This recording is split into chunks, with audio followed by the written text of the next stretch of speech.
Topic है accounting for non profit organisation. Class 12th के topic से तो ये हटा हुआ है हमारे, लेकिन ये सीयूईटी में भी आता है और सीएमए के सिलेबस में भी आता है। तो उसके लिए क्या पढ़ना है अपने को, सबसे पहले कॉन्सेप्ट पढ़ते हैं नॉन प्रॉफिट ऑर्गेनाइजेशन का। होता क्या है नॉन प्रॉफिट ऑर्गेनाइजेशन?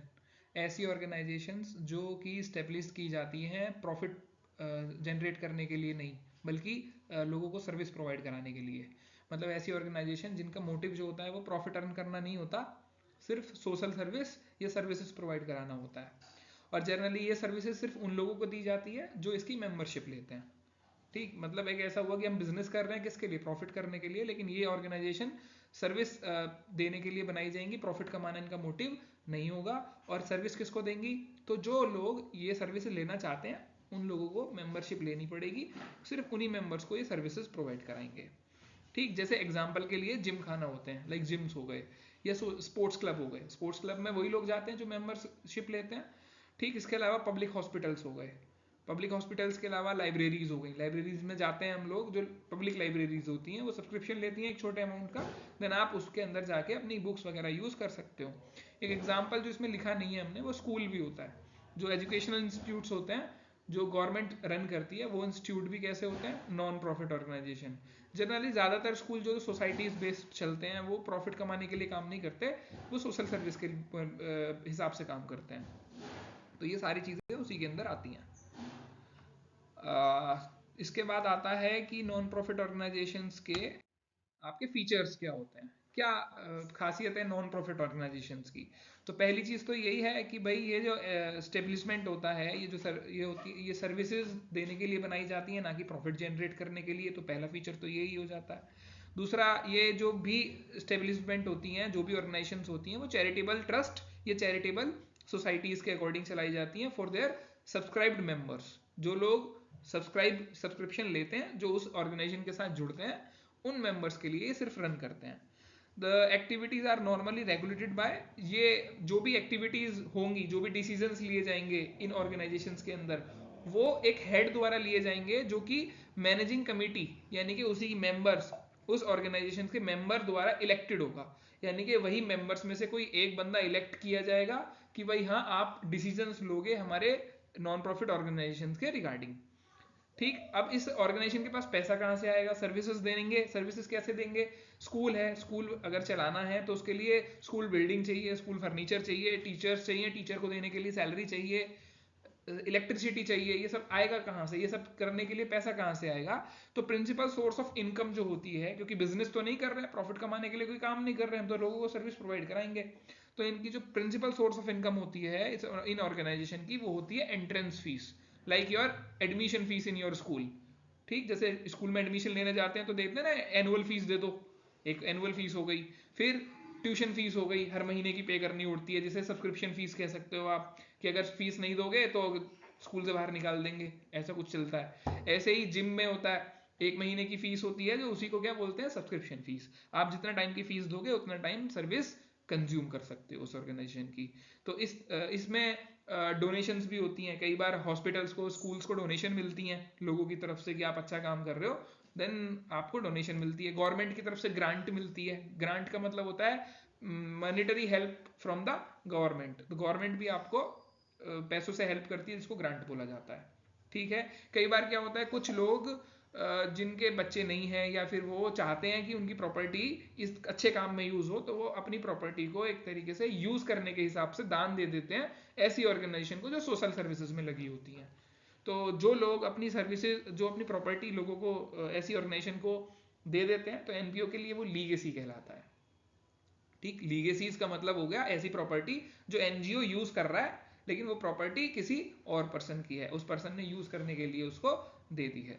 ठीक, तो ये मेजर सोर्स ऑफ इनकम होते हैं किसी भी नॉन प्रॉफिट ऑर्गेनाइजेशन के लिए। और इसके बाद आता है कि हम लोग फाइनेंशियल स्टेटमेंट क्या बनाते हैं नॉन प्रॉफिट ऑर्गेनाइजेशन के लिए। अगर हमने जो पढ़ाई करी है अब तक, सोल प्रोपराइटरशिप की बिजनेस फॉर्म के लिए हमने अकाउंटिंग की है, उसमें हम लोग जो फाइनेंशियल स्टेटमेंट बनाते थे उसमें ट्रायल बैलेंस बनाते थे। ट्रायल बैलेंस की हेल्प से हम लोग प्रॉफिट एंड लॉस अकाउंट बनाते थे, जिससे हमें पता लगता था प्रॉफिट हुआ या फिर लॉस। अब खास बात यहाँ ये है कि हम ना प्रॉफिट के लिए काम कर रहे हैं ना लॉस के लिए। और तीसरी चीज हम लोग वहां पर जो बनाते थे वो होती थी बैलेंस शीट। तो वहां पर जो 3 अकाउंट बनते थे अब तक, वो बनते थे ट्रेडिंग ट्रायल बैलेंस, दूसरे नंबर पे trading and P and L account, और तीसरे नंबर पे बैलेंस शीट। यहाँ पे हम लोग प्रॉफिट कमाने के लिए काम नहीं कर रहे हैं, तो यहाँ पे स्ट्रक्चर जो होगा फाइनेंशियल स्टेटमेंट का वो डिफरेंट होगा।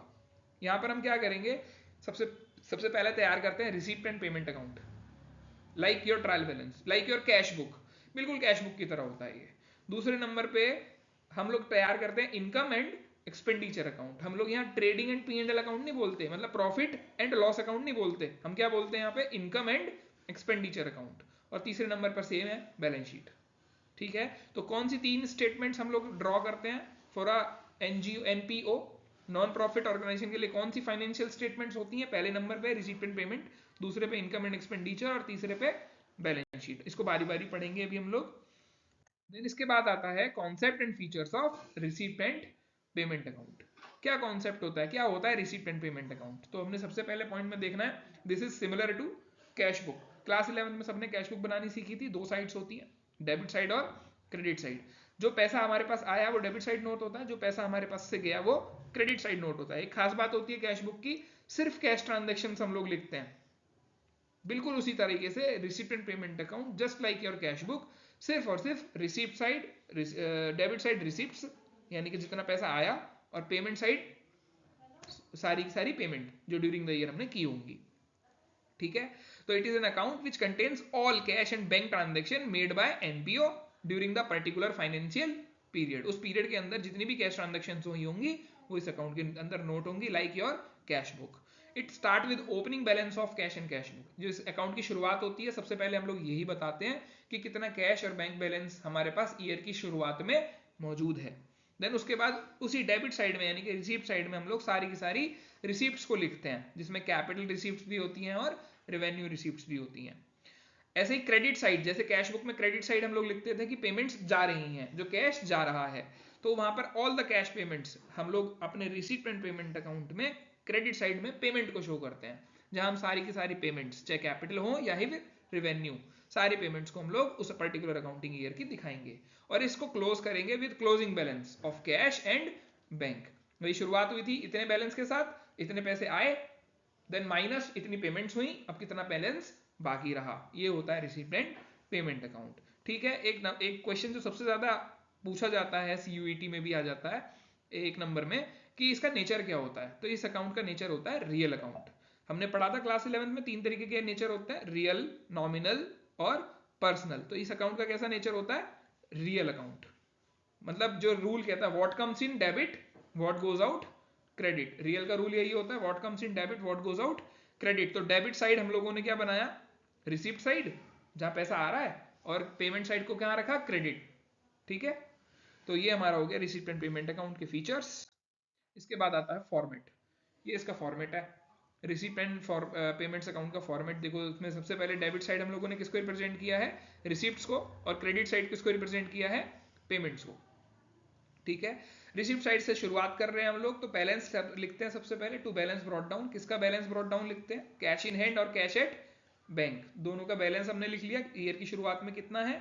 देन फिर हम लोग लिखते हैं टू ऑल द रिसिप्ट्स, चाहे वो कैपिटल रिसिप्ट्स हो चाहे वो रिवेन्यू रिसिप्ट्स हो। अब कैपिटल रिसिप्ट्स कौन सी होती हैं, वो सारी रिसिप्ट जिनकी वजह से हमारी लाइबिलिटी बढ़ जाए या हमारी एसेट्स घट जाए। मतलब आप उधार ले रहे हो, लाइबिलिटी क्रिएट कर रहे हो, या एसेट्स बेचकर पैसा ले रहे हो, तो वो सारी कैसी ट्रांजेक्शन हुई, कैपिटल ट्रांजेक्शंस। रिवेन्यू रिसिप्ट्स में अंदर आते हैं जैसे हमारी जो मेजर इनकम होती है, डोनेशन हमें मिला साल में, सब्सक्रिप्शन हमें मिला, एंट्रेंस फीस हमें मिली, सब्सक्रिप्शन फीस हमें मिली, ये सारी कैसी होती हैं, रिवेन्यू ट्रांजेक्शन, जो थ्रू आउट द ईयर हमको रिसीव हो जाएंगी। तो हम लोग रिसिप्ट साइड दोनों तरीके की रिसिप्ट्स लिखेंगे, रिवेन्यू रिसिप्ट्स भी और कैपिटल रिसिप्ट्स भी। यानी कि लाइबिलिटी मिल रही है कोई, हो सकता है हम लोग लाइबिलिटी एज अ उधार पैसा ले रहे हो तो वो लाइबिलिटी होता है, और हमारी इनकम वाला पार्ट है तो हम वो भी रिसीव कर रहे होते हैं। तो जनरली अगर मैं इसको कहूँ, रिसिप्ट साइड हमें 2 चीजें मिलती हैं, एक लाइबिलिटी जो हम पैसा ले रहे हैं उधार में, और एक इनकम जो पैसा हम कमा रहे हैं। पैसा अगर आपके पास रिसिप्ट में आता है, आपके हाथ में अगर पैसा आ रहा है, तो उसके 2 ही रीजन है, या तो आपने उधार लिया है या फिर आपने उसको अर्न किया है। ठीक है, यही मतलब होता है रिसिप्ट का। इसके बाद पेमेंट्स पे आते हैं, तो पेमेंट किस बात की होती है, पेमेंट या तो आपने लाइबिलिटी को चुकाया है, लाइबिलिटी खत्म की है अपनी, या फिर आपने through out the year expenditures पे किए हैं, या फिर आपने कोई एसेट परचेज की है। ठीक है, तो यहाँ पर भी कैपिटल पेमेंट्स और रिवेन्यू पेमेंट्स दोनों कंसीडर हो जाती हैं। तो डेबिट साइड को एनालाइज करने के बाद और उसमें से सारी पेमेंट्स घटाने के बाद हम लोग पेमेंट को क्लोज करते हैं विद बैलेंस CD, जिसे हम बैलेंस को कैरी फॉरवर्ड कर रहे हैं। कौन सा बैलेंस हमारे पास बाकी रहा? Cash in hand and cash at bank. तो ये था अब तक कि हम लोगों ने रिसीप्ट पेमेंट कैसे बनाना है। इसके बाद हम पढ़ेंगे इनकम एंड एक्सपेंडिचर कैसे बनती है और बैलेंस शीट कैसे बनती है इसकी। फिर उसके बाद न्यूमेरिकल्स का नंबर आता है। हाँ, रिसीप्ट एंड पेमेंट ही हमारा इंपॉर्टेंट अकाउंट है जिसके थ्रू आपका इनकम एंड एक्सपेंडिचर भी बनेगा और इसी के थ्रू आपकी बैलेंस शीट भी बनेगी। ठीक है, तो नेक्स्ट वीडियो में उसको करेंगे।